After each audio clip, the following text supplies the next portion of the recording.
राम राम। नमस्कार। आज का विषय है होली। होलिका क्यों जलाई जाती है। यह कहानी है हिरण्यकश्यप से संबंधित, जिसको श्राप लगा था। हिरण्यकश्यप और हिरण्याक्ष दो भाई थे जो भगवान विष्णु के पार्षद पूर्व जन्म में थे। जय विजय नाम था उनका।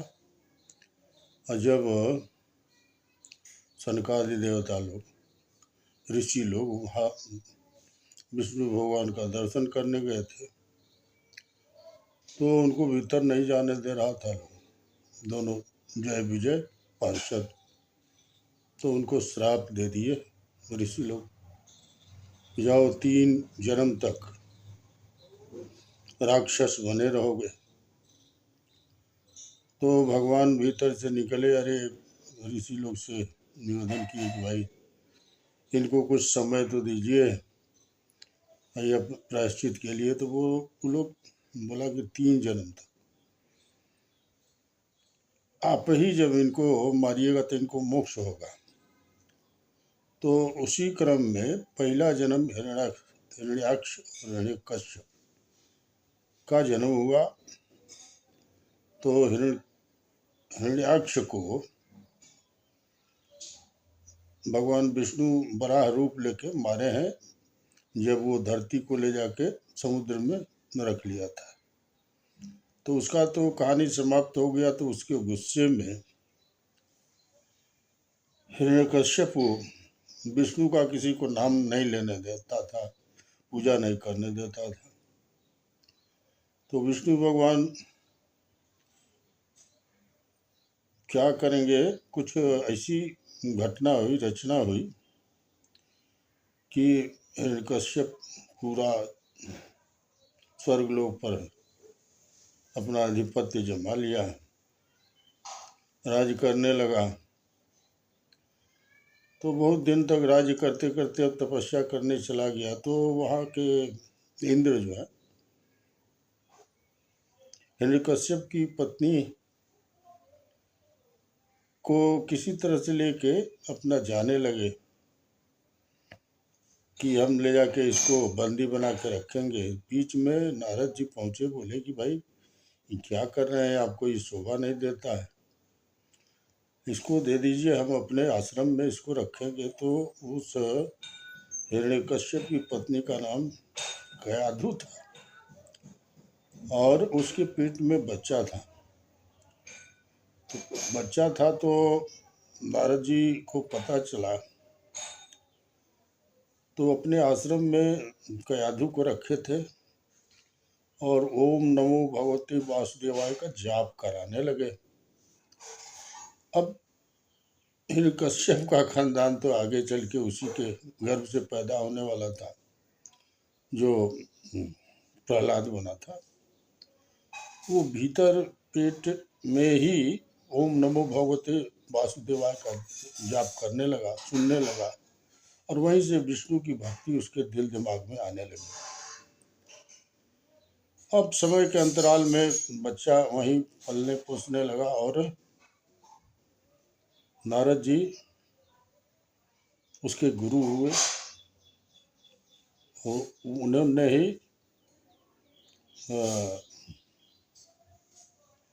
प्रहलाद को शिक्षा दीक्षा दिए। थोड़ा बड़ा हो गया तब तक तपस्या करके, और हिरण्यकश्यप भी आ गया। अब हिरण्यकश्यप विष्णु का नाम नहीं लेने देता था अपने राज्य में किसी को, और उसके जगह पर उसका लड़का ही विष्णु जी का नाम लेना चालू कर दिया। जब पढ़ने गया तो गुरु लोग को विष्णु का नाम जपने के लिए प्रेरित करता था, अपने साथियों को विष्णु का नाम जपने के लिए प्रेरित करता था। इस क्रम में नाराज होकर हिरण्यकश्यप उसको, मैंने प्रहलाद को पहाड़ से गिराया और जहर दिया, सांप से कटवाया, पानी में डुबाया। लेकिन विष्णु भगवान की माया हर जगह से उसको बचाते बचाते चले आए। अब हिरण्यकश्यप की बहन जो थी उसका नाम सिंगिका था। तो सिंगिका था तो वो तपस्या करके अग्नि में नहीं जलने का वरदान प्राप्त कर लिया था। और हिरण्यकश्यप के यहाँ आके एक प्रदर्शनी भी किया जिसमें आग में जली नहीं। तो इसी क्रम में प्रहलाद को आग में जलाने का प्रपोजल करके आग में लेके बैठी जलने के लिए कि प्रहलाद जल जाएगा और हम बच जाएंगे। तो लेके बैठी तो अपने तो जल गई, लेकिन विष्णु भगवान की कृपा से प्रहलाद बच गया। और प्रहलाद बच गया। अब इसके बाद इसी पर्व को लोग मनाते हैं, जिसको होली जलाना कहते हैं। सिंगिका को ही होलिका कहते हैं और होली का त्यौहार मनाया जाता है।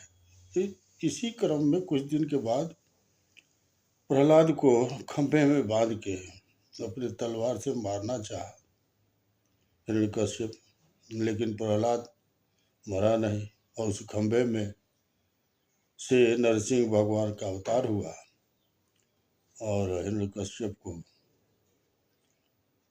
दरवाजे पर बैठ के अपने जंघों पर लेके और हिरण्यकश्यप का वध किए हैं नरसिंह भगवान। तो ये तो कुछ दूर की कहानी हुई, लेकिन होलिका की यही कहानी है। और इसी तरह से बाद में हिरण्यकश्यप के मर जाने के बाद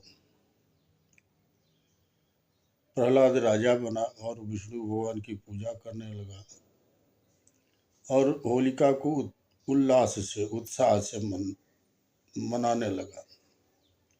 और वही प्रथा आज तक चलती है, जिसको गांव गांव में शहर शहर में हर जगह रंग अबीर लगा के होली मनाते हैं। हम लोग भी अपने गांव में देखे हैं, हम तो गांव के रहने वाले, गांव में 1 महीना पहले से होली का उल्लास हो जाता है।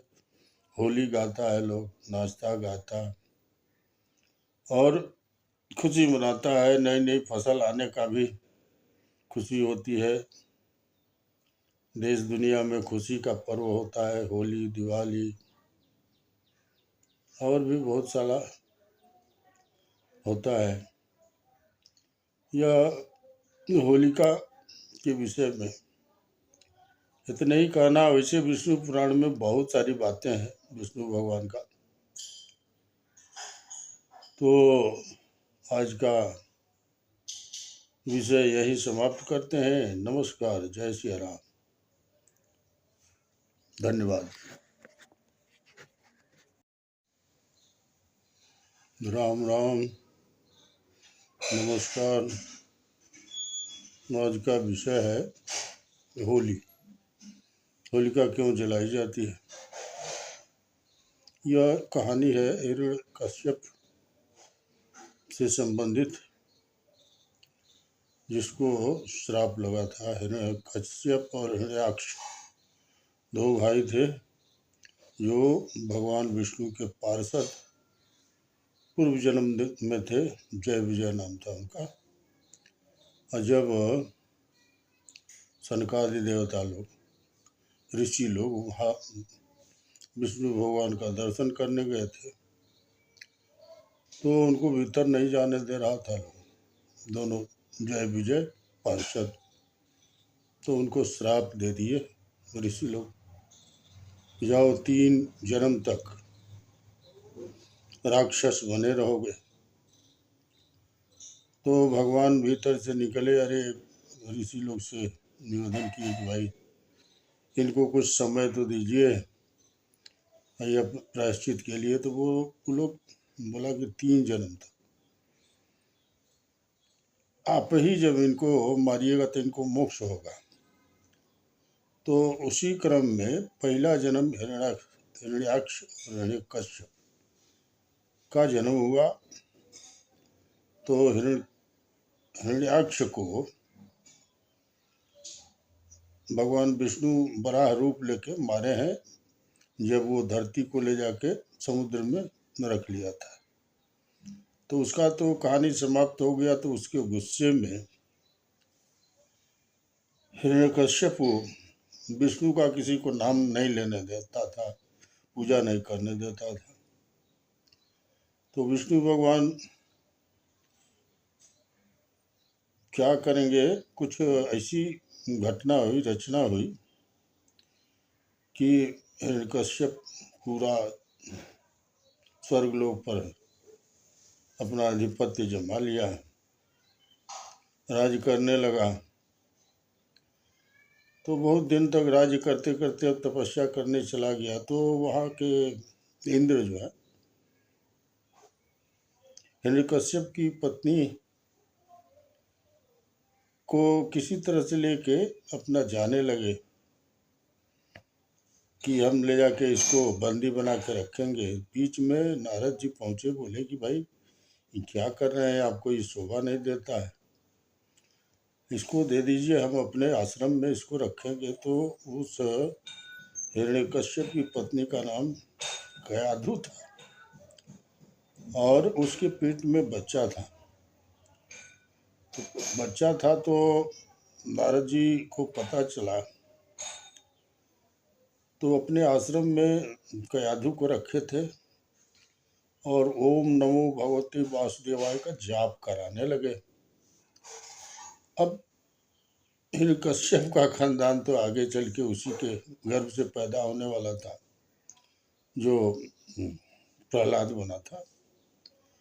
वो भीतर पेट में ही ओम नमो भगवते वासुदेवाय का जाप करने लगा, सुनने लगा, और वहीं से विष्णु की भक्ति उसके दिल दिमाग में आने लगी। अब समय के अंतराल में बच्चा वहीं पलने पोसने लगा और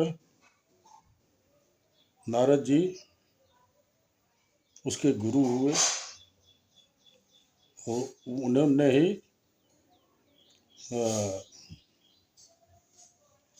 प्रहलाद को शिक्षा दीक्षा दिए। थोड़ा बड़ा हो गया तब तक तपस्या करके, और हिरण्यकश्यप भी आ गया।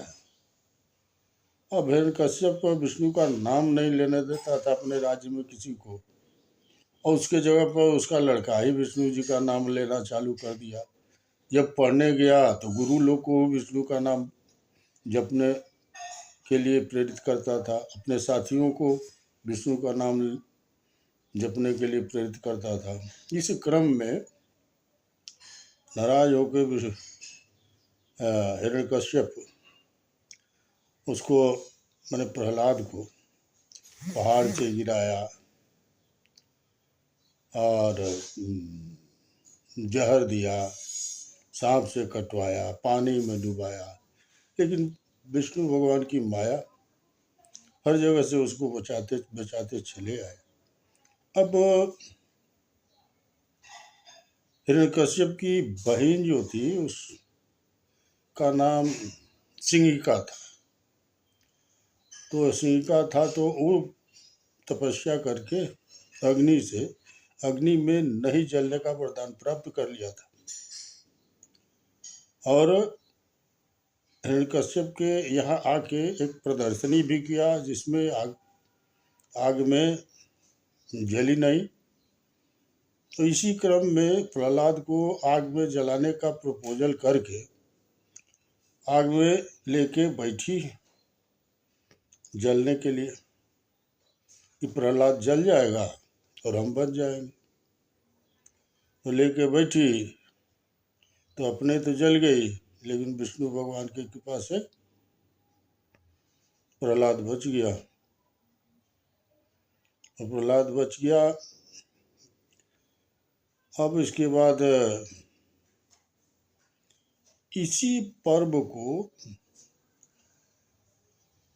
लोग मनाते हैं, जिसको होली जलाना कहते हैं। सिंगिका को ही होलिका कहते हैं और होली का त्यौहार मनाया जाता है। इसी क्रम में कुछ दिन के बाद प्रहलाद को खंभे में बांध के अपने तलवार से मारना चाहा हिरण्यकश्यप, लेकिन प्रहलाद मरा नहीं और उस खंभे में से नरसिंह भगवान का अवतार हुआ और हिरण्यकश्यप को दरवाजे पर बैठ के अपने जंघों पर लेके और हिरण्यकश्यप का वध किए हैं नरसिंह भगवान। तो ये तो कुछ दूर की कहानी हुई, लेकिन होलिका की यही कहानी है। और इसी तरह से बाद में हिरण्यकश्यप के मर जाने के बाद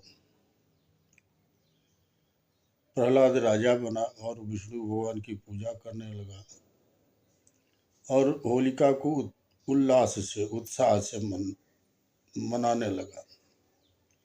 और वही प्रथा आज तक चलती है, जिसको गांव गांव में, शहर शहर में, हर जगह रंग अबीर लगा के होली मनाते हैं।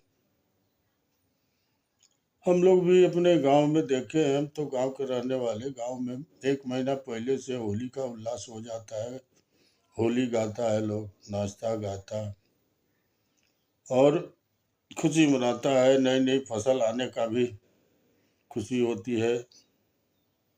देश दुनिया में खुशी का पर्व होता है होली, दिवाली और भी बहुत सारा होता है।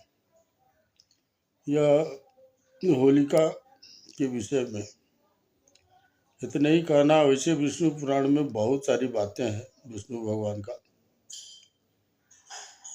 तो आज का विषय यही समाप्त करते हैं। नमस्कार, जय सिया राम, धन्यवाद।